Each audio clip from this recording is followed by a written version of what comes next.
Murenyi kwa Ramogi aneno ka Nyasaye oyieno chopo kendo chenro maro imore saa 3 seche mokelo weche mosebedo ka timore pacho ka waduogo kendo kan gi Belinda Dhiambo nyargi makala kaka jaloko marwa. Anto kaka pile nyinga Trevor Ombija jandingo panga jonyakach dendo Ombija taya nyakwar guok kocha pesa. Magi weche manyien ma wan go. I plan to work with you, Your Excellencies, to integrate this continent.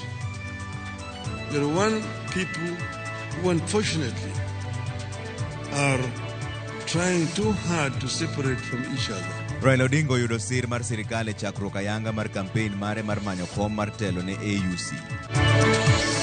Usifadhaike ndugu yangu, tuko tayari. Great faith in his leadership. Kalonzo Musyoka wuok oko ni odhi tayo kweth makwedo sirikal ka koro Raila keto maino e laro kom mar AUC. We are not going to have boardroom meetings. We are going to be on the ground, and we are asking those teachers to leave those compounds immediately. Do chungo ng'anyo mar jopuonj Kuppet ma kawuono norocho somo e skunde sekondari.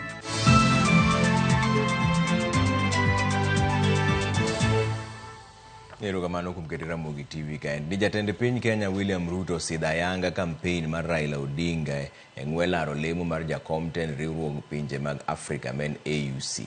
Nyasi mano time kar jot mar jatend piny Kenya ma Nairobi ka ne oyuorie kod jotend pinje moingo 5. Jatend piny Uganda Yoweri Kaguta Museveni kod jawadgi ma Tanzania Mama Samia Suluhu Hassan e kind jotend pinje mamoko bende nosingo siro Raila nyaka giko mar yudo loch. Walter Nyambaga ne nie nyasino. Ben ywak kendo ikudho dhombata. Nyasi mokelo kanyakla moko kuom jotend pinje mag Afrika kaka Tanzania, Mama Samia Suluhu Hassan, South Sudan, Salva Kiir Mayardit, Kenya, Dr. William Samoei Ruto, Burundi, to kod jatend migawo mar weche ma oko mar Rwanda, kanyakla kod jatend piny Uganda, Excellency Yoweri Kaguta Museveni, e kind jotelo mamoko. Odinga makoro ne nyono kawinji nyakwadha, kurwako lewni manyiso nyadhi mag Afrika, ting'o bade, kendo fwayo kotene kod min ode, Mama Ida Odinga, mane ochopo mar ko Odinga, mane koro nyiedhore kaliudu, ne apedha mochomo telo mar Afrika. E kaka okang' mar sidho chung' mar Odinga, jatend piny William Ruto oredho koke mar keto ayanga ni Kenya opodho chung' mar Odinga ne laro kom mar AUC. Excellencies, ladies and gentlemen, I know that Honorable Raila not only possesses the requisite credentials, but he is also the ideal candidate to lead the Africa Union Commission. Kenya endorses his candidature unreservedly. My selection to be Kenya's candidate is not about one man's ambition, but an African's journey to serve the motherland. Jotend pinje okaw thuolo mar siro Odinga ka gikone riwruok mar Afrika dwaro ng'at man kod lony, horuok, thuon, kendo jal manyalo seto dongruok e konde mag Afrika, kendo jal mok luor kata matin. Odinga e jal mane gipako kaka rwath ka e sechego to onim kod ogudu motwang' kod lony manyiso kido mar jo-Afrika. That the United Republic of Tanzania assures Republic of Kenya of its full support for the candidature of Right Honorable Raila Odinga for the position of African Union Commission chairperson, and Tanzania says, Baba anatosha.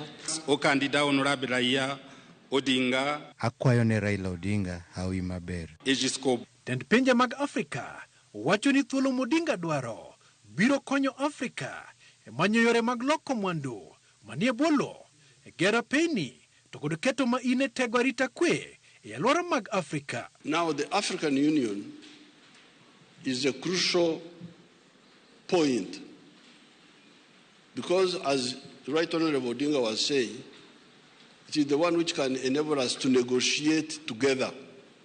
A situation of insecurity, instability, unpredictability, and instead of common security and shared responsibility and shared prosperity, we are wallowing in poverty.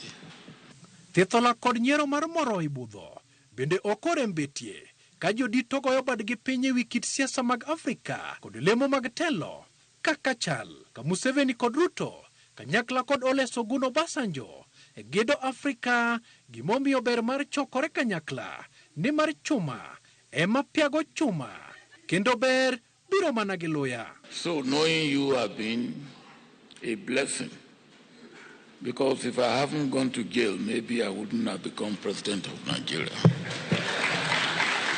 I also once upon a time supported Raila Odinga. And I got myself into a lot of trouble. Almost similar trouble like yours. Only that you were prosecuted in a Nigerian court. I was prosecuted in a foreign court. And that you were jailed and I escaped.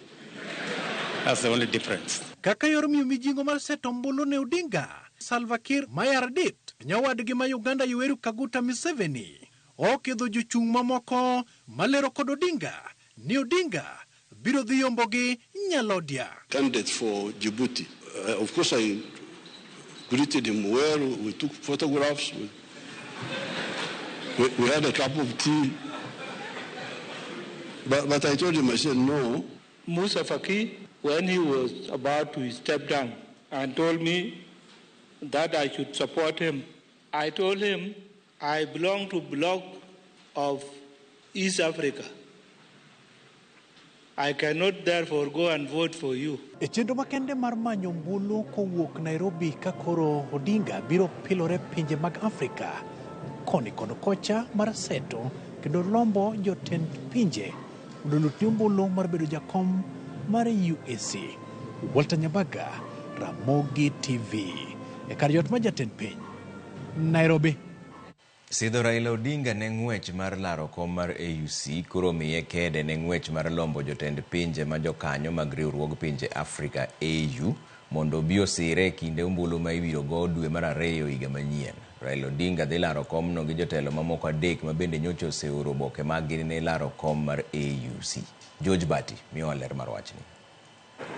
Bang' ne chwalo bok mage kendo koro sidhi ayanga kod jotend pinje Afrika ma ugwe ne ng'wech mar manyo kom mar jatend kuku mar riwruok pinje Afrika AUC e yiero mochan dwe mar 2 higa manyien e boma ma Addis Ababa e piny Ethiopia e kinde romo mar 38 mar jotend pinje Afrika. Raila Odinga koro dong' kod ting' mar lombo jotelo mamoko mag pinje Afrika mondo bi osire e kinde goyo ombulu. E kinde mane sidho Raila Odinga ayanga e par jot mar jatend piny Nairobi, jatend piny William Ruto koni kweth madhi manyo ombulu ne Raila Odinga dhi nywando jotelo mawuok e pinje Afrika ma ok Kenya kata Afrika ma ugwe kende. To assist in making the case for Honorable Odinga's candidature, I also unveil the Secretariat, which will be led by Kenya's Foreign Affairs Principal Secretary, Horace Sing'oei, and Ambassador Elkanah Odembo. It will also include a diverse membership drawn from 5 regions of the Africa Union. Eng'wejno moyo ayo kwan jochung' 4, Raila dhi piem kod jochung' mamoko 3, kamoting'o mane en jatend migawo mar tudruok pinje maoko e piny Mauritius Anil Jayan, Mohamud Ali Yusuf, ma en jatend migawo mar tudruok pinje maoko e piny Djibouti, kod mane en jatend migawo mar tudruok pinje maoko e piny Madagascar Richard Randiamandrato. E kind jochung'go kopogore kod bedo Prime Minister mar Kenya, Raila Odinga bende ema osebedo lemo mar riwruok pinje Afrika, kaluwore ni osebedo jachung' mar riwruok pinje Afrika AU e weche mag dongruok e yore tudruok. Kaluwore kod kaka duol mar AU midendo ni AU Executive Council ne olieko, jatelo manyien madhi kawo kar Musa Faki kaka jakom mar AUC owinjo bed ni wuok e riwruok pinje Afrika ma ugwe, kaluwore ni jotelo mamoko ma osebedo lemono osewuok Imbo, Masawa kod milambo mar Afrika ka nyandwat mar Afrika to ne winjo bed ni golo jalup jakom. Kata obedo ni winjo bed ni pinje 55 mag Afrika goyo ombulu, pinje manyaka sani okum kod riwruok mar AU madipo ka ok ogoyo ombulu e kinde yierono kaluwore kod lwenje mag telo oting'o Guinea, Sudan, Burkina Faso, Mali, Niger kod Gabon. Kama nyiso ni pinje 49 ema dhi goyo ombulu, ka i 49 go jal midhi land jaloch nyaka yud ombulu 2/3 mag kwan ombulu duto mag pinje madhi goyo ombulu. George Bati, Ramogi TV. Kweth mar Azimio kotelnegi kod Kalonzo Musyoka siro lwedo Raila Odinga ne laro lemo mar jakom mar AUC. Jotelo makaluo kotelnegi jaod bura makarachuonyo Dipo Kuome bende nopuoyo Raila kaka jatelo mosetiyo maber e pachoka kendo koro romore gi wuok oko mar reso dongruok mar Afrika mangima. Simprose Okinda lero no wach ni matut.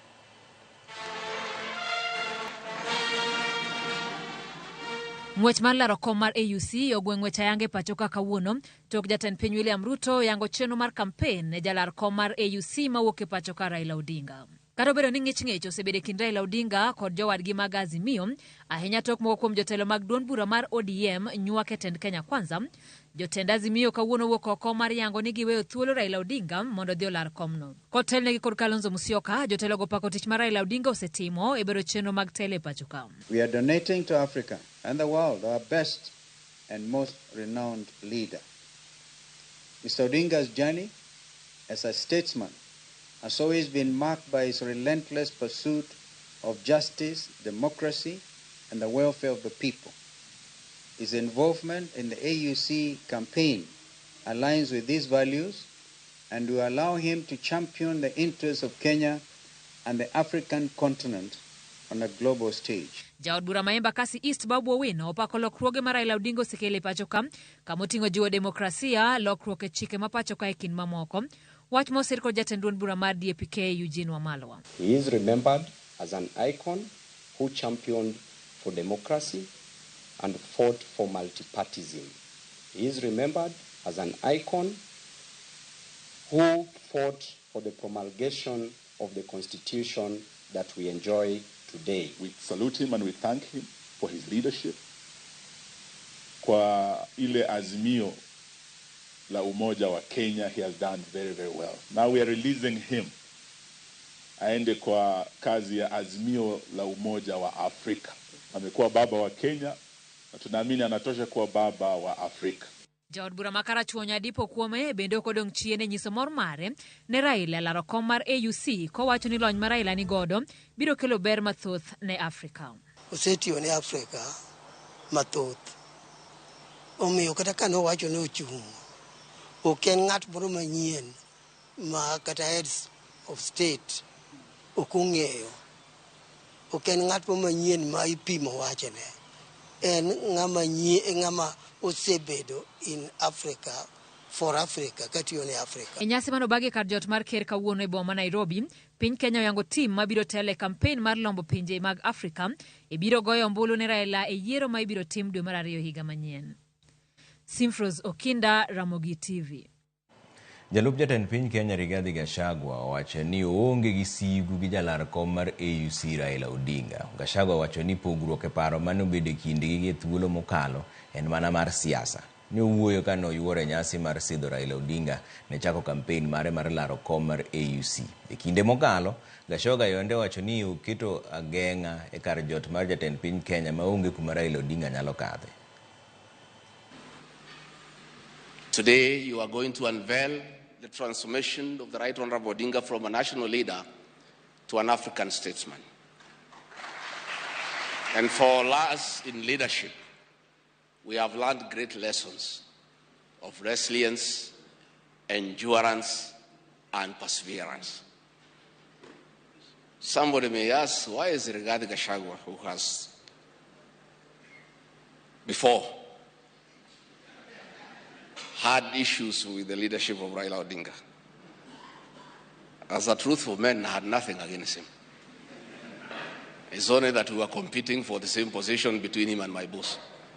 Now that he is going for a bigger seat in Africa, all of us, from the president, I, and the rest of Kenya, are behind him. And the Right Honorable Raila Odinga,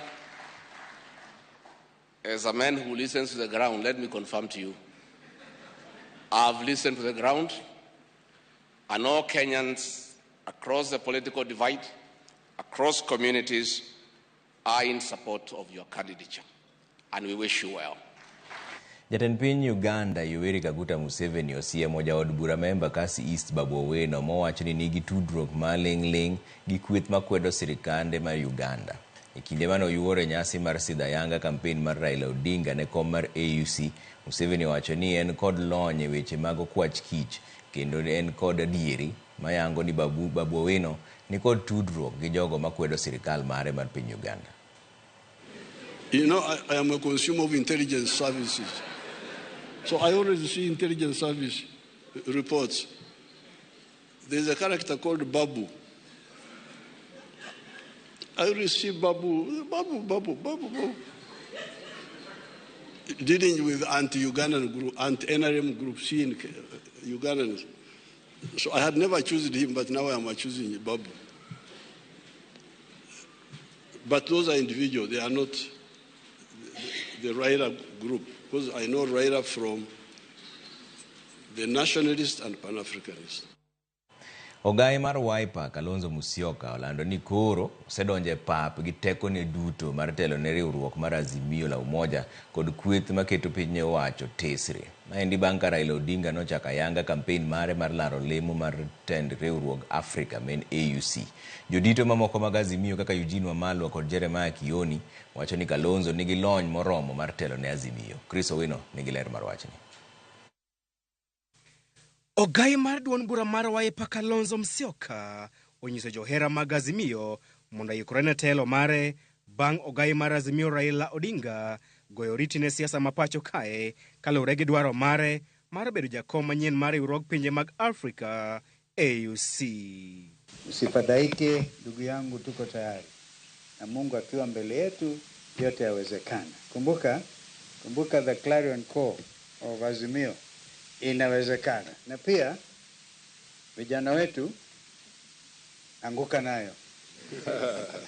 Okay, tutaanguka nayo.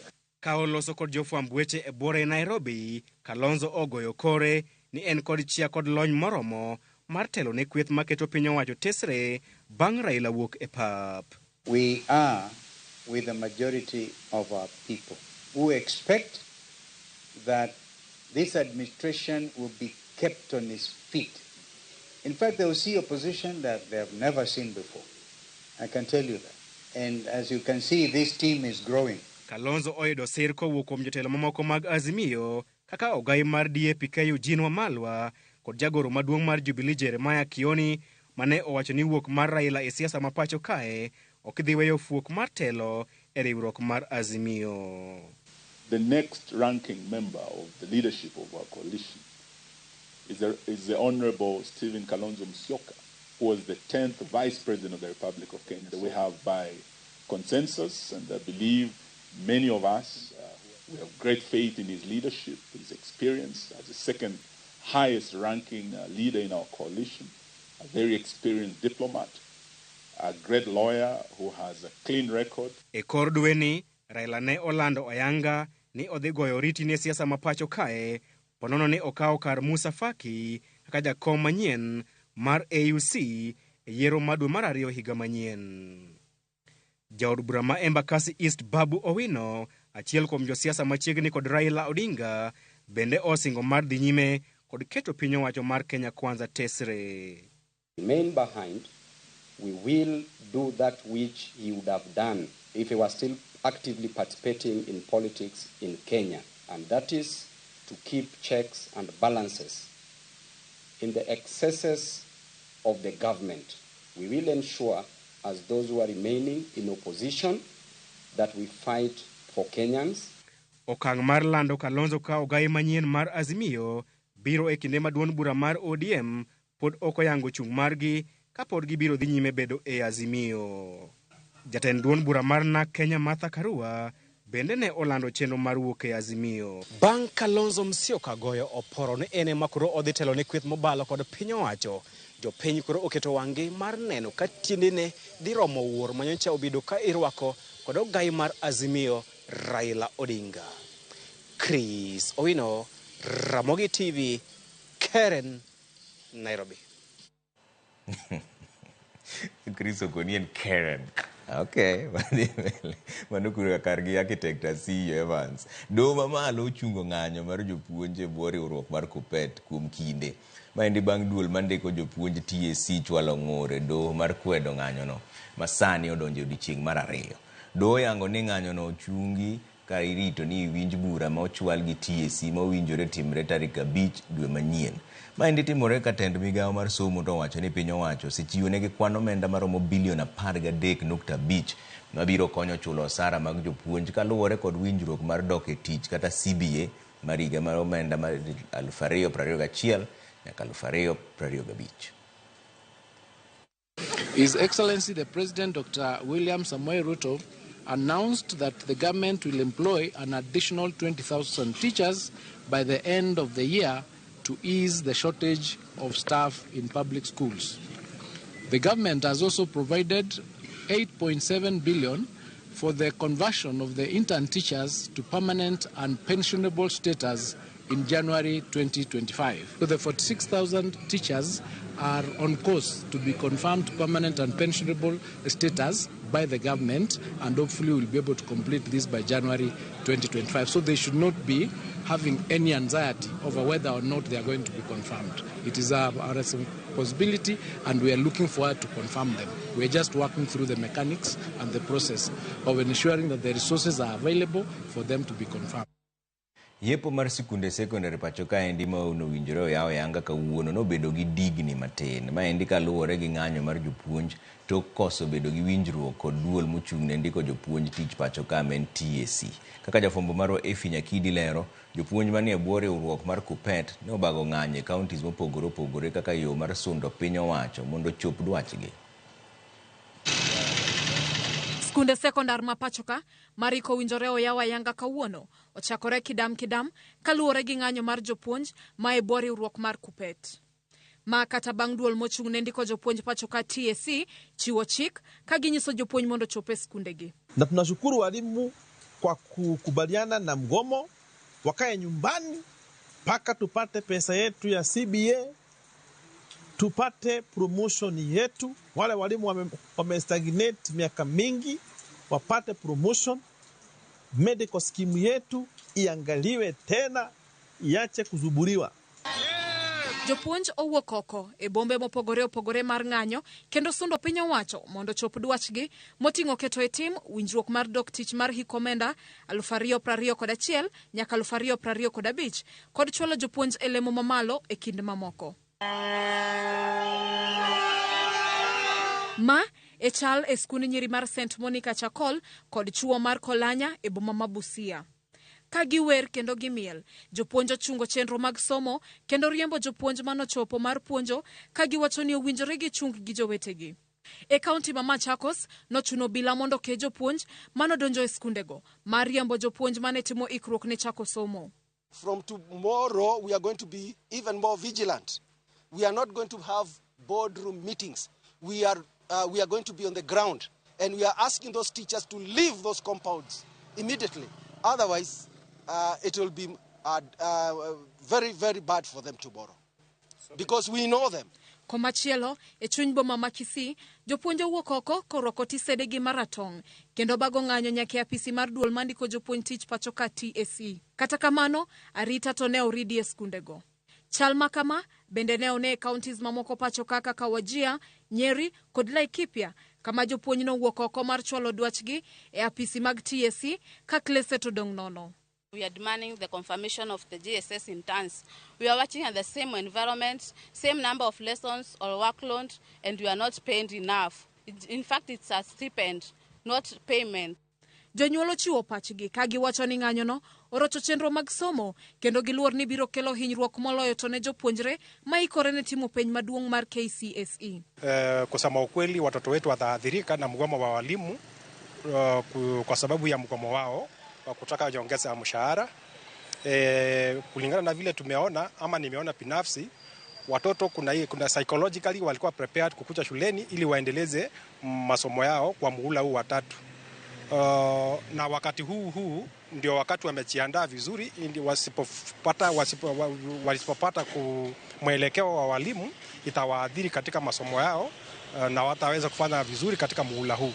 Magiduto timore kata tok 10 migawo mar somo kwayo riwruok jopuonj mar KUPPET mondo chung ng'anyo mar neno ni chenro mag somo odhi nyime makare. Efi Nyakidi, Ramogi TV, Nairobi.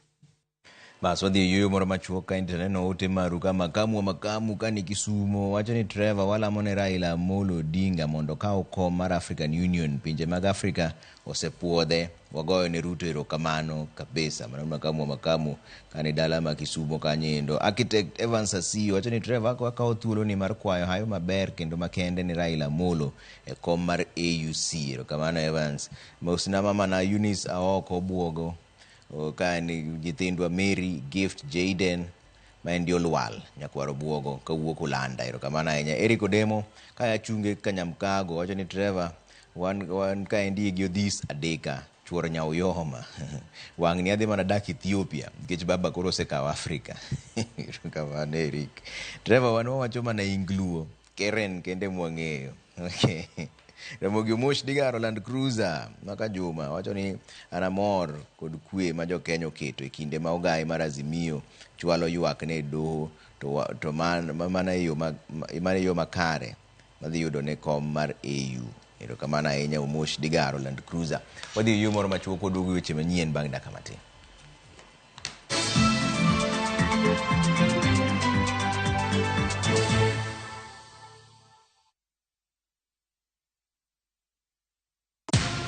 Shabiki, jiomoshe na Shabiki ya Vieta leo and win up to 500,000 Kenya shillings in cash prizes. Alafu usiki kucheza Vieta mazeni as easy as 1, 2, 3. Log into shabiki.com na udeposit pesa yako, sawa? Then click on casino tab. Select convert chips, alafu select option ya buy chips. Weka amount unataka kutransfer. For example, 50 bob. Kisha click on buy chips ili kuconfirm. Sasa uko sorted. Click on casino na uweze kucheza Vieta game. Kaza ndege yako to the highest multiplier, then ingiza wins zako na bado ubebe over 500,000 Kenya shillings in cash prizes. Jiomoshe na Shabiki ya Vieta. Not for persons under the age of 18. Authorized and regulated by BCLB license number 428. Point of order, Mr. Speaker. Point of order, Mr. Speaker. And if it doesn't give you, go back. Behave. Can you behave like a woman? Behave like a woman. Yeah. Women don't behave like that. But men, when they behave like that, it's encouraged. You are told you are being assertive. Part of my life mantra is that dancing boosts happiness.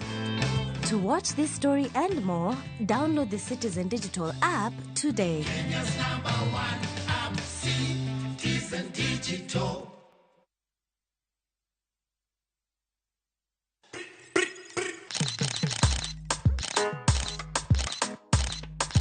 Rewind and come back again, Selector. Nostalgia is the name of the game. Join me, Anita Mbuya Damiano and Terry Mikamba every afternoon from 1 to 4 p.m. on The Rewind. Hot 96. Jothurwa, be usebedo gi gombo mar ng'eyo kaka cham wuok e kodhi nyaka chop kaka chiemo e mesa? Dibed ni dwaro chako pith makelo omenda, kose dwa chako pur mana mar chiemo e dala? Wakelo ni yore mag chako magi duto e chenro mar pur gi ohala. Pur manyasani kendo manigi okang' mamalo to kelo yuto mathoth. Piny olokre dhi e teknoloji kendo pur ok en ana pur kaka ne manyachon. Kuonde kwath osedok matin. Tinyalo bet gi dhiang' achiel mar grade tikete ot tiomone chiemo to ochiemo. Pur mchele ber kendo nyalo teri mabor. Ngimani be nyalo lokore gi higa 2 kende kitiye e yo morere. Pur gi ohala kelo ni jopur kendo joma olony e weche pur. Chieng' tich adek saa 1:45 otieno, kik bai.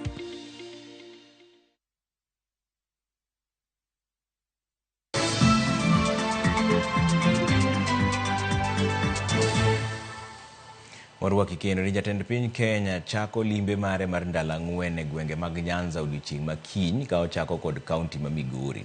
Oganda e gwenge mag Migori kod Homa Bay ochiwo pachgi e wi limbeno ka gijiwo kwe kod dwaro mar neno ni lokruok kokalo e limbeno okelnegi. Jafwambo marwa George Juma miwa ler mar wachni. Kar sa 8 mar odiechieng' mar tarik 28 mar dweni, ndek kalapapla ma oting'o jatend piny Kenya William Ruto igeno ne dhi pi e kaunti ma Migori ka ochako limbe mare mar ndalo 4 e gwego ma Kaluo. Jatend piny Kenya dhi chako kod limo kar gedono mar pi e gwego ma Kegonga e sub-kaunti no ma Kuria East, ka bang'e to dhi nyaka e sub-kaunti no ma Nyatike kama odhi bedo kod romo kod jopur e kar purno ma Lower Kuja Irrigation Scheme. Limbe ni mar president en chako wuoth manyien mondo project mar Lower Kuja no orum, mondo joge wa odoge pur kendo pesa odonje mfuko jopur. Wan kaka kaunti kamano osechakore, wan be wachako bedo gi chenro mar gero kar ochele ma iluongo ni rice processing mill, nikech koro wabro bedo gi mchele ma oromo. Bang' tieko romo kod jopur e gwego mag Nyatike, limbe ma jatend piny Kenya dhi rumo e seche mag midhiambo kod yawo gedo mar apaya mawuok Ngege nyaka Oyuma. Apayano ma borne romo kilomita 21 e sub-kaunti ma Suna East. Gavana ma Migori Ochilo Ayacko ni oyango ni giseketo ikruok makare ka jotelogo moyier duto e kaunti ma Migori maneno ni limbe ma jatend piny Kenya koro bedo makare. Ochilo wacho ni weche mag siasa mag kor gwenge gidhi keto tenge e kinde limbe mar jatend piny Kenya, wach mane osiko jubilo ma Nyatike to modegi. An gi chir ni agenda mar maendeleo ema dhi bede mbele, ma kanitie wach moro mopogore to mano wabi warome wach mopogore no odiechieng' machielo. Akawo kindeni mondo arwak president ma Kenya gi wende duto te. Ang'eni wan gi ji mawuok ka gi kacha, to akwagi ni ka gibiro Nyatike gimi jo Nyatike thuolo gi luor makende mondo mi rais orwak kaka jo Nyatike dwaro. Josiasa moyier leo mopogore opogore e kaunti ma Migori wane giseloso listi mag chenro mag dongruok ma gidwaro mondo jatend piny Kenya koro timnegi kendo gidhi chwalone e yor andika. Kaka loso airport marwa, kaka loso Lower Kuja mondo tieki, kaka loso gogo mondo otoknwa stima mang'eny, kaka loso Soni, kaka loso barabara ma Masara nyaka Sori, ma Namba Kodero nyaka Miur. Jo sirikal mamalo nokawo lowo ma ji odakie to kete gaset ni en forest. Jowa modak kanyo ok osebedo gi thuolo ahinya nikech kidak e lowo mok mari to nyaka ibed ni tetni. Koro magi achiel kuom gik ma wadwa kwara rais mondo bi opog forest gi lowo ma jopiny odake. Bang' tieko limbe mare e kaunti ma Migori odiechieng' makiny, jatend piny Kenya William Ruto dhi timo limbe mare e kaunti ma Homa Bay tarik 29 mar dweni, kama bende jodak ma Homa Bay rite kod sironyo. Nyo waromo kaka wajumbe te mag Nyanza kopogore mana gi owetewa ma jo Kisii gi jo Kuria. Kendo nyo wawinjre ni wadhi wacho weche maendeleo. Wadwa ni sherehe gi te odhi mamuol maonge koko moro amora. To kwachung' motegno gi jogewa kaka ministers wa gi PSS wa be gimbe ka gibo bedo gi ngufu matek e sirikal.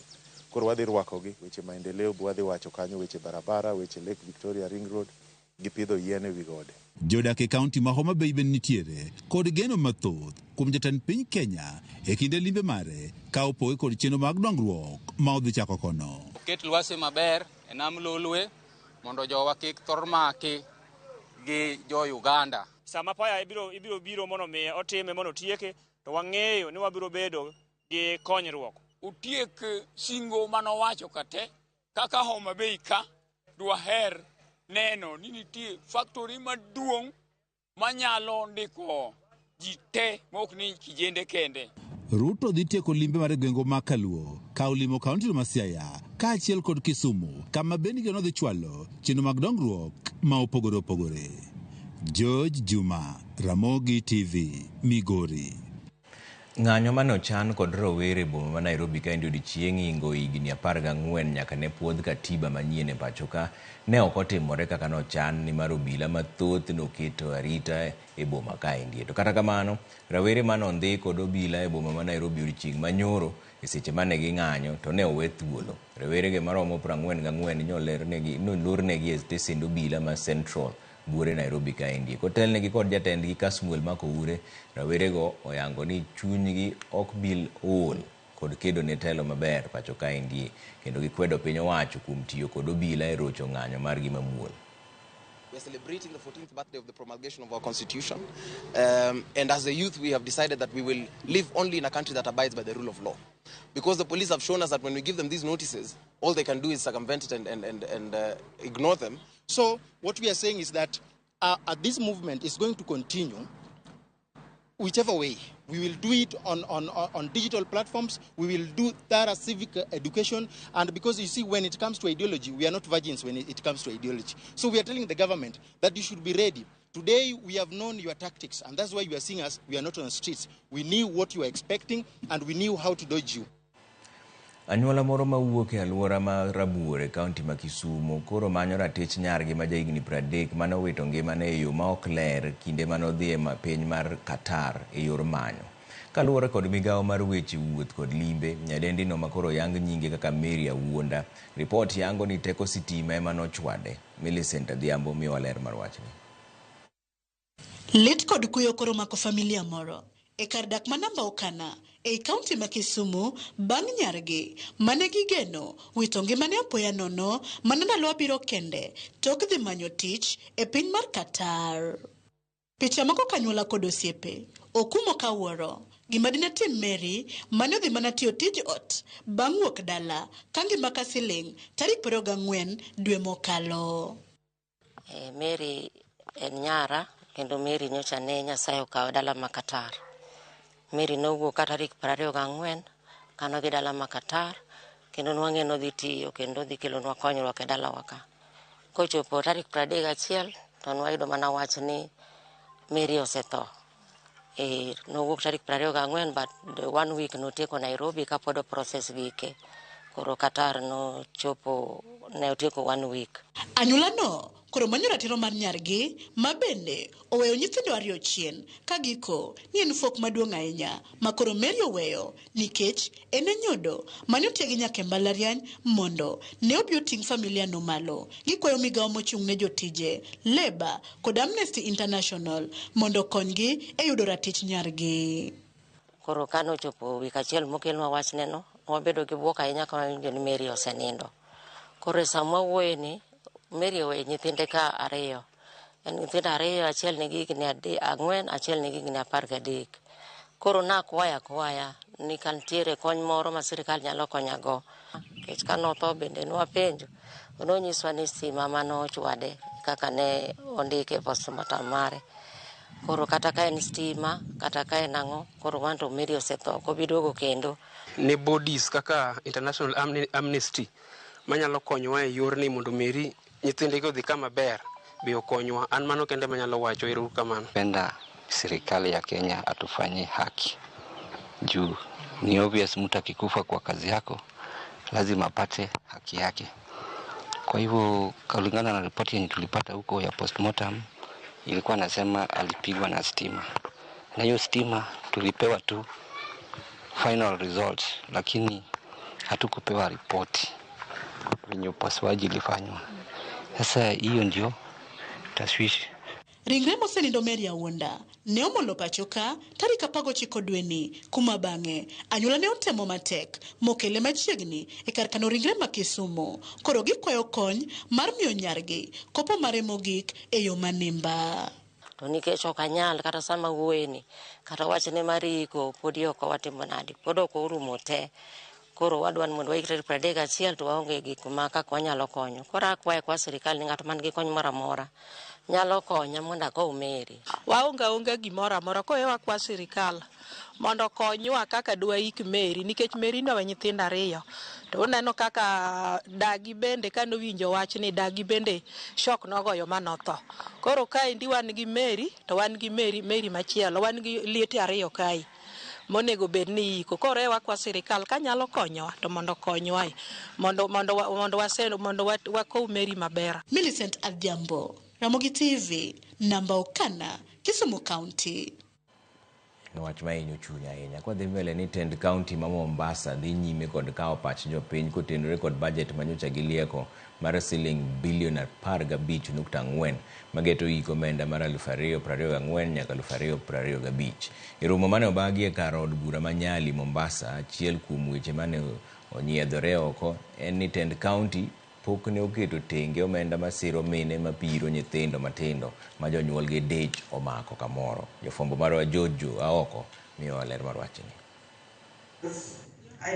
Romo mar kawo pach jopiny ewi bajet molieki gi tend kaunti ma Mombasa mar higa 2024-2025 ne obagi e ward ma Kazandani manie od bura ma Nyali, Mombasa. Kae, jopiny ne ogolo paro mopogore kotenore kod bajet no mar shillings bilion 15.46 molieki gi tend kaunti no. Kata kamano, achiel kuom weche manonyiedhore en ni kata obedo ni kaunti ma Mombasa ni kod jopidi moheo 2,200 mapidho nyithindo moheo 9,400, onge bajet magetogi kata matin. Unapata hata kukula kwenyewe amekuletea mtoto Pampers ni moja. Kama wewe mama mlezi utafanya namna gani? Inabidi na sisi tuanze kujinyima, tusaidie huyu mama yuko hapa nje. Kuna watu wanapitia changamoto, lakini serikali yetu haijaelewa hiyo jambo. Kuna hata kukula kwao ni shida, shule ni shida. Kuanzia 6 mpaka 7 mtu anakupatia shilingi 100, hapo umemlisha mtoto, umemuosha, umetumia daipa zako, na amesema hana, anakupa shilingi 100 na wewe unasema basi kama hii ndio nayo haina neno. Minegi koni gisebedo ka gikawo ting' mapek mag jonyuol, mabende samoro ringo lal wegi kod nyithindo ka gidhi e dwar mopogore. Kwan maduong' mag jogo maringo nyithindgi gikoni gin nyiri manyuol kapod tindo, mathothgi goyo ohala mar uso dendgi e kuonde tongona.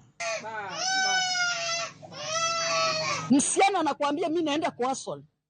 Na kwa vile mimi ni mzazi sitaki kujua anaenda kuhustle namna gani. Aniambia mama baki na mtoto. Wengine tumeachiwa watoto kabisa. Sasa kuna wale wanaletea mchana na kuna wale wanaletea usiku.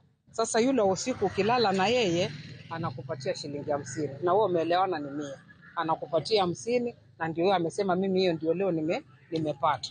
Anachukua mtoto anaenda. Sasa ile atapata kama 100 ndio atakuletea 100 ndio hii. Lakini most ni 50 bob. Na sasa hiyo amemlisha mtoto, amekuja saa 2, mtoto amekunywa uji, kumsafi, mama anachukua anaenda zake. Hawa njenga matiyo kod riwruok midendo ni Nature Fast mageto jopidigo, koni midhiero bedo ni mar onge kwan moyiedhe mag nyithindo monego japidi bed godo. Tuliangalia na tukapata angalau mama mlezi mmoja anaangalia watoto 4. Lakini ile ilikuwa tu on average. Manake kuna wengine wanaweza angalia hata watoto zaidi ya 10, zaidi ya 20. Manake kuna mambo mengine hauwezi kuyapima sana ikija kwa wakati ya kuangalia idadi ya watoto wangapi ambao wanaweza kaa katika nyumba ya mtu. Tuna wasichana wetu sasa hivi wamejitolea, msichana amepandikwa mimba kule. Msichana yule ajui mtoto ampeleke wapi. Wengine wanakuja wanatuambia nilikuwa mimba nitoe, lakini sasa imeshindikana. Tunawasaidia mawazo, tunawasaidia kielimu, kiakili, na tumesaidia watoto mpaka sasa wengine wamefika form 4, wengine sasa wameenda university. Apisa maduong' e migawo mar pur kod riwruoge mag saga e kaunti ma Mombasa manotelo ne chenro no, koni gibiro chwalo paro ma kamago e nyim kamati moyiedhi mar budget. Na wao wamekuwa na ombi kwamba waweze kujengewa child care center moja ili wote waweze kuwa mahali hapo na watoto wote katika hiyo miaka hiyo ambao hawajaingia shule. Kuna watu hata saa hii tunaongea wapo wameniachia watoto na wamepotea. Kama saa hii nina kijana wa form 3, nina mwingine mtoto wa kizungu nakaa naye, mamake aliendanga, yani anakupea namba kama 2. Sasa unapiga hii yake ni mteja, aliyokuachia pia ni mteja. Kwan jogo mane oyuore romono kata kamano ne ni piny kipimo kod kinde mosekalo. Anyalo wacho ni kata in kibiro ineno kaka jomo biro kawuono tin odni ponga e participation. Kawuono ineno ka ji tin nikech ji neno gani gibira to gitin. George Aoko, Ramogi TV, Mombasa. Niko Ramogi bende ung'eyo matut ewi sigand gweng' ma wuotho gik mayudore Migori. Gweng' ma wuotho gik en achiel kuom mago ma nyingegi ni kod tiendgi, kendo chakruok margi nitie, giko margi bende nitiere, kendo igoye mbaka. Jafwambo marwa Millicent Adhiambo miyowa ler mar wuotho gik e chenro mar ng'e gwenge wa kawuono.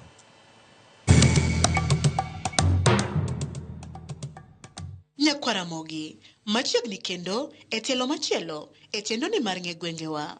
Kalapapla mar ng'e gwenge pod onyorore mana e kaunti ma Migori, kuma owuok Othoch Rakuom, Ofuyo ma odhi Opiyo, kamoro ni wuotho gik ma bende yudore e sub-kaunti ma Nyatike. Ka isewinjo kata same winjo nying gweng' kata kamoro niluongo ni wuotho gik, bende isepenjori gima dine mi chak gweng'no ni wuotho gik machiegni.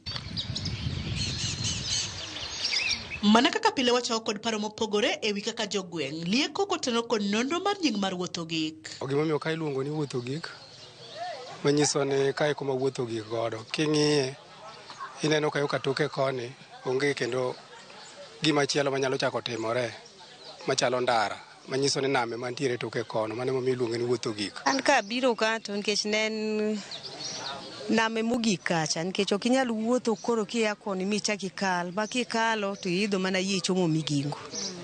Koro emomiyo nokete ni wuotho gik, ma kiyaka to koro gik mane ipi. King'iyo kaka wadhi ka, name mogik, onge kuma chielo michaki dhi, ma kidwa ne dhi mbele, chuni ma nyaki dhi mane nam, koro onge lo ma michaki nyono kidhi mbele.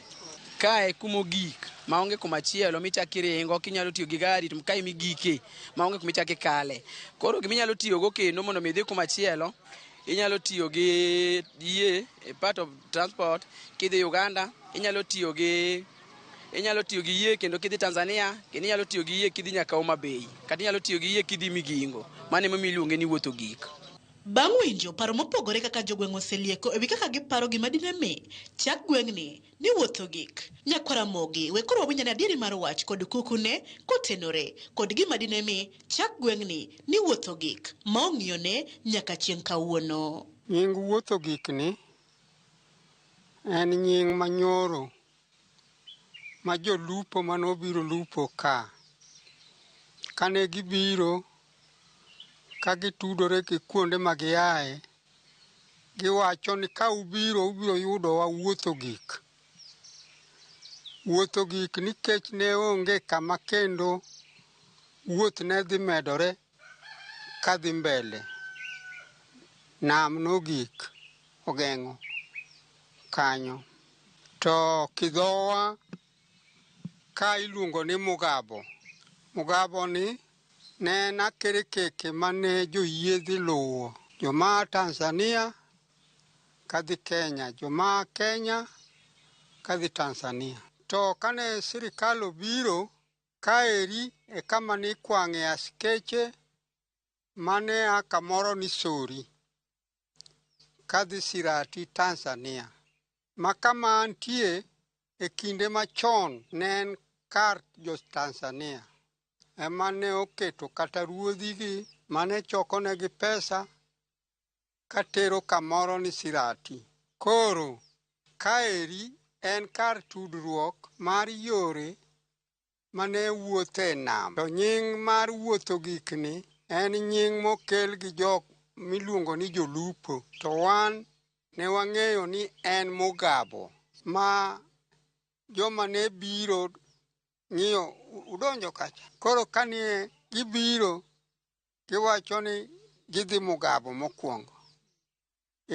Koro ae wach mar wuotho gik ni to jolupo gi jowuoth ma kata joma ne a malo kocha kobiro kogik ka koro onge kama otimre nade odhiye. Mane tiend wuoth rumo ma koro nobedo manyien. Mana kamano Nyakwaramogi wasewinjo ler motenore kod nying gweng'ni gimomiyo nochake ni wuotho gik, mana kaka oseyangnwa ni kae ma wuotho gik godo kendo onge lo moro amora minyalo nyono. Kae nyaka iti mana gi nam kinyalo chopo e piny machielo minyalo nyono e lo makata an be aneno gi wang'a. Koro wawinj anena ni wuotho gik humbe landore kod wach kata timbe mage.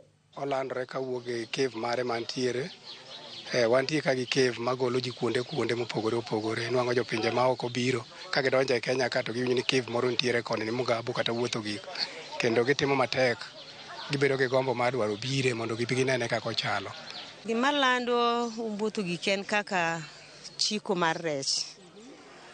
Ka en kiluwa mar rech ema dhi mbele kabisa. En kaka waluwo ka rech machalo omena, machalo mbuta, ngege yudore kae e Mugabwa kae. Mokwongo gima umelandre godo en cave, machielo en rech mayudore kabisa. Wayudo rech through namni, wan e tie nam, kendo wan e mwanzo mwisho mar nam. E seche ma umbuka moro landore, bende nitiere dongruoge ma gweng'no yudo kokalo kuom humane malandore no, koso kawo okoe mang'eny. Dongruok ok ane ahinya nikech lupo ni emobedo gima duong' ahinya ka. Koro kosebedo gima duong' ahinya emomiyo rwako welo ma kuonde kuonde. Mier ne nitie gundini. Ineno kaka kidi mabor cha. Mage chiel mane ka gidonjo to mage gedogi koro nyaudi giketo eigi ka giluoro wasigu. Kwapimo gi chon kendo sani wawach ni dongruoge mane nitiere chon, aneno ni sani ok ber ahinya kaluwore gi rech manosedok chien, to sani rech tin, to kotin ma ni ok onyal dhi mbele, odhi mbele kaluwore nikech rech ne ma pod wageno kuome. Kwapimo chon gi nyaka sani, inwang' ka chon kacha wan kaka jowuotho gik, ninwang' ka ne waonge gik mane chalo kaka hospitende, kendo gi nyaka sani serikal mwan godo notemo matek mokelonwa dispensary wantiere godo Mugabo ka. Jowuotho gik e dho nam kaendi ondiko ji mang'eny. Ondiko joma notieko klas 12, jongware yudore iye ka. Koyudore kana rech oya e nam, wanyalo ting'o gik machalo rech kwatero custom, mano dongruok. Aya, mar ariyo bende nambe wanyalo dhiye ka tich onge, kaka sani tich okosowa, gima wanyalo timo onge, nam ne mwategemea. Dongruok mwanya kwano giza wan chien e dongruok, da wach ni wan gi dongruok maber, kata king'eyo kaka sani ineno ka sitima onge, mage dongruok mande wagombo. Opara ineno ka yore chalo mamalo karaka, yore richo. Koro wan chal ka gima ok wadak e Kenya, wachalo ma jogo dak Tanzania. Kata obedo ni jodak mawuotho gik kwano dongruok achiel ariyo adek, ywak to pod gin go modhuro ma gigombo ni sirikal owinj ywakgi kendo chop oresgi ema piyo. Gima wanyalo kwayo wani chal ka wan kaka sirikal wicho wil kodwa, wachalo jo Tanzania nyaka wachakre higa mar Kenyatta waonge yo madonjo ka. Chalo ka wan wawegi waonge ng'ama nyalo lando nyingwa ni moro chalo kama chalo kama. Chakre higni go duto, kuonde go duto oseyudo lam, to wan kaka ne ubiro uneno kaka yore richo, sikunde bende pok wayudo sikunde mabeyo. Koro gima nyodwa ting'o nyingwa malo to pok ogernwago en kama ne uneno kebno. To kebno sewache higni gi higni ni mondo gere. Koro ka dogere en mano nyalo medonwa maendeleo ei gweng' ka. Gima wakwayo maduong' ahinya en taya, barabara, nikech barabara no ema dimi ohala wuothi. Kevwani osemiyo wakech kamano nikech ok wanyal onego gere, kaunti onego gere, nyithindwa nyalo yudo, nyithindwa mantiere iye kae nyalo yude kata konyruok. To shida mwantiere godo gi dispensary marwa, wan gi shortage mar staffs, inwang' kwan gi Mugabo dispensary, workload nitie, jotuoche bire mang'eny kabisa, nikech wan ga island kaka Migingo, inwang' ka jotuoche ya Migingo, kendo gi travel ka gibiro Mugabo kata wuotho gik e dispensary mondo mi ginwang' services yo mowinjore. Inwang' ka staff en staff achiel, to mostly staff no inwang' ka odhiga seminar, inwang' ka MOH bodich kode kaka nyateke. Koro mondo gibi ginwang' daktari ka daktari ntiere ka onge. Koro wakwayo government marwa kochakore kuom MCA marwa opush gin at the level mar county government mondo gine kaka ginyalo medwa staffs Mugabo. Kwayo marwa en ni gavana marwa Ochila Yako obiye wuotho gik Mugabo mondo kelnwa dongruok, olosnwa para, kata king'iyo waonge gi kuonde monya kane rech. Kulas waonge godo. Ne CS marwa Opiyo Wandayi ne wakwayi nyocho waneno ko oyieri kendo wadwoko erokamano ne yier mano yieri godo. Parwa achiel kuom bich ma Mugabo mondo wan wayudo dongruok machalo kaka sitima maonge kani, mondo wan bende wachale kuonde moko kaka e Kenya ka. Mana kamano nyakwara mogi gi kanyo mwachopo gode gi komatelo makawuono e cheno ni mar ng'e gwengewa. Omiyo kik idhi mabor. Medikete mane wang' joyi mari mar Ramogi nikech kae ema juma manyien bende duogo ni kod nonro mar gweng' machielo. Oriti masani nyinga Millicent Adhiambo kata kiero inyaluonga ni Nyaboma.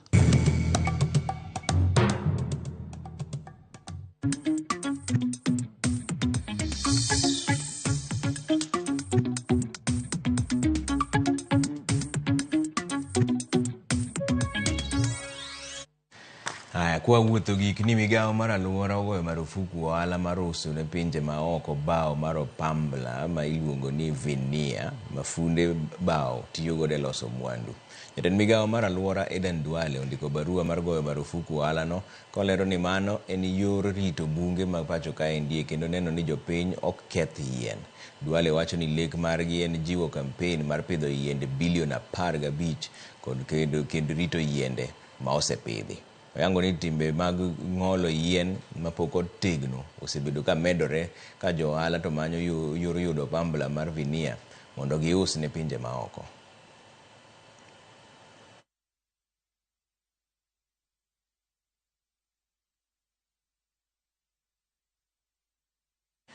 Johala mopogore opogore mane ochopo e nyasi mar Africa kitgi gi timbegi mong'ere kaka Festac Africa Art and Cultural Festival ywak ni ohala ni piny ka gikoni chal kagima jochan chenro mar nyasi no ne ok olando injili mar nyasi no malong'o ne oganda. Giyango ni kwan jopiny kod welo ma ochopo neno mwandu gi ni piny saidi gino makoro miyo gijiwo jotend nyasi no mondo ne ni nyasi makamano otimne lendo makare kuom jopiny mondo gine lokruok e ndalo 5 modong' mondo nyasi orum. Bende gikwayo mondo we oganda mochopo donj nono maonge chudo kaka yor kelo kwan ji mathoth manyalo konyo e jiwo teko mar nyasi no endo.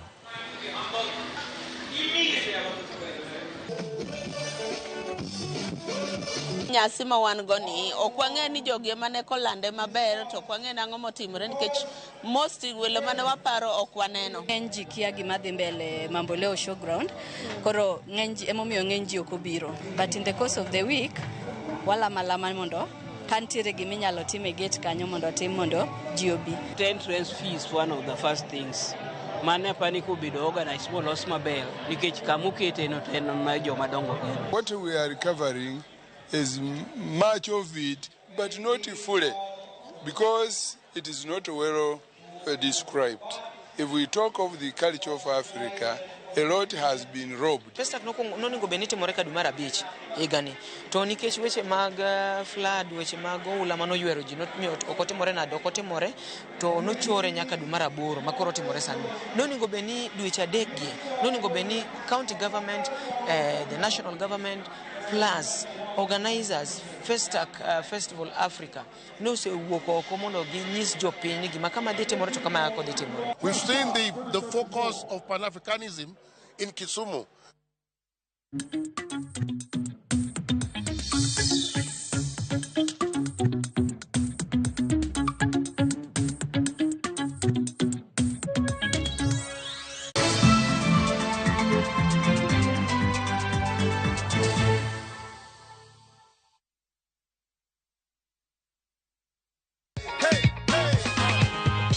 Niliona kwa Inolo.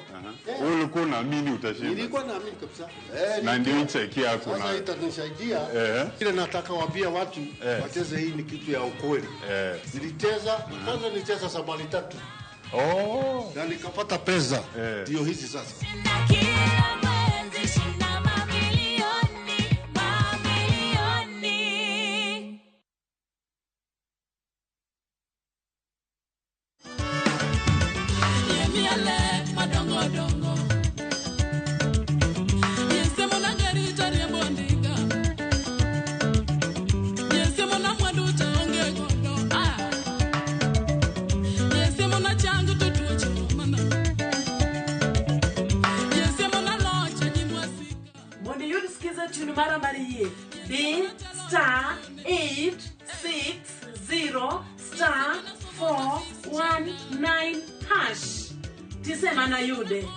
Parnia Ramogi TV e ot mar jower duto.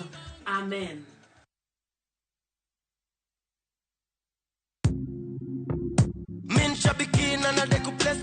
Naitwa Daniel Kimanzi, nimetoka Kitui County. Mimi kazi yangu ni I'm an engineer by profession. Shambiki ya Fieta, nilianza kucheza na pesa kidogo, nikimprove kidogo. Nilikuwa nakula tu natoa, nafanya kazi zangu, lakini mpaka saa hii ndo nimefika pahali nikakula pesa mzuri yenye inaweza nisaidia. Saa hii nikiwa nimesimama hapa, niko na furaha sana. Nimeshinda 1.5 million kama venye mnaona kwa hii check. Hii pesa itaenda kunisaidia sana pamoja na familia yangu. Niko na watoto shule, italipia fee. Biashara yangu ya construction pia huwa inahitaji pesa mingi, itaniboost kiasi kikapital na pia nitaendeleza mambo zingine zangu. Win big in seconds. Aviator Shabiki.com inakupa the biggest multiplier in Kenya. Shinda up to 50,000 times your stake. Yani ukiweka stake ya 100 bob, ndege ipeperuke, unashinda 5 million within seconds. Changamkia Aviator on Shabiki.com. Not for persons under the age of 18. Authorized and regulated by BCLB license number 428.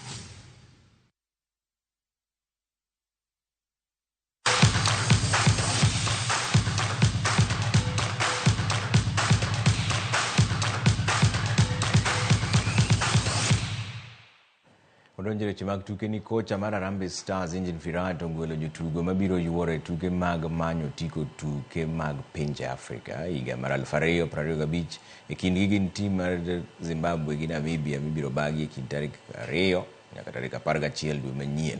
Tim ma ogwelo tingo jotugo matugo ne lig maduong' pacho ka endi kaachiel gi jotugo matugo e pinje maoko kama oting'o Captain Michael Olunga, Joseph Okumu, Timothy Ouma, Eric Johanna, Eric Ouma, Amos Nondi, Richard Odada, John Ayunga, John Avire kaachiel gi Teddy Akumu. Stars biro rakore gi tim mar Zimbabwe e tukgi mokwongo chieng' tich abich tarik 6 dwe manyien e alap mar Mandela National Stadium piny mar Uganda kapok girakore gi tim mar Namibia e piny mar Afrika ma milambo tarik 10.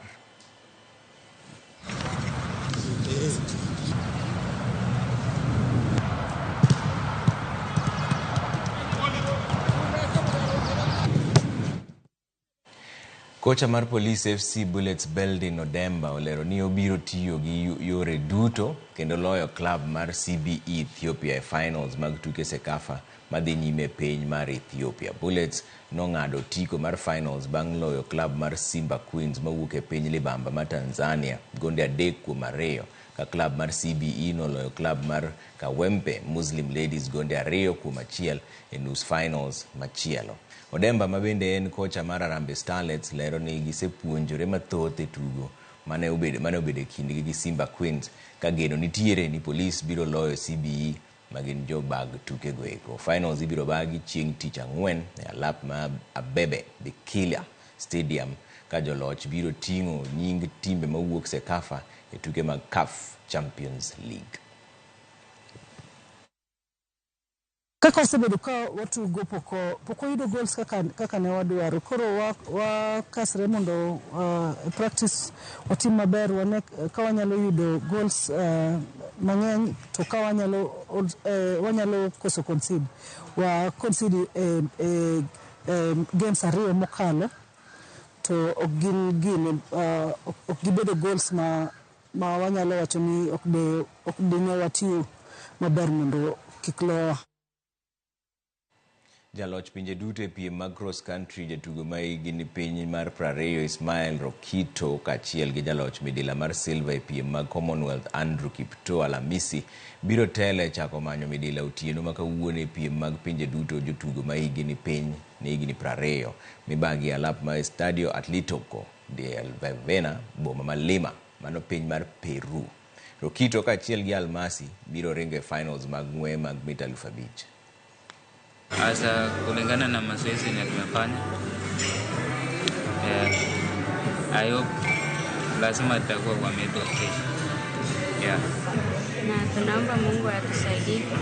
Tumekuwa tukitrain na mwenzangu hapa sasa na tumekuwa na teamwork sasa. Kesho tutakuwa na teamwork ili tuweze kukimbia hiyo mbio vizuri. So we have prepared them psychologically, how they should run, how they should maintain their pace, and finally, God willing, up to their winning. Justin Ngera nobedo jaloch e tuke mag golf mag NCBA Golf US Kids e kidieny mar jotugo ma higni e kind 13 gi 14 bang' yudo points 73 e alap ma VetLab Sports Club. Ngera noyudo points 39 e buche 9 bende mokwongo kapok omedo points 34 e round mar ariyo manomiye loch gi points 73. Peter Gadhogo notieko thuolo mar ariyo gi points 76 ka jatugo Yuvrav Rajput noyudo points 78 kendo tieko thuolo mar adek mokwongo. E kidieny mar nyithindo ma yawuoyi manie higa mar 12, Palash Tank gi Jeff Kivi duto nowuok thuolo mokwongo gi points 80, gino manomiyo gitugo round machielo mar yudo jaloch. Palash noloyo round no bang' tieko e rang'iny mamalo. Muridhi Gatu notieko thuolo mar adek gi points 83. The morning, but it eventually got better due to the weather. But the greens were quite tricky. They were quite fast, and that's where I struggled mostly. The first 9 was pretty hard, but then when you come to the back 9, I played better. I shot a 2 on the back 9, and then the greens were a bit easier on the back 9. They were getting a bit quicker.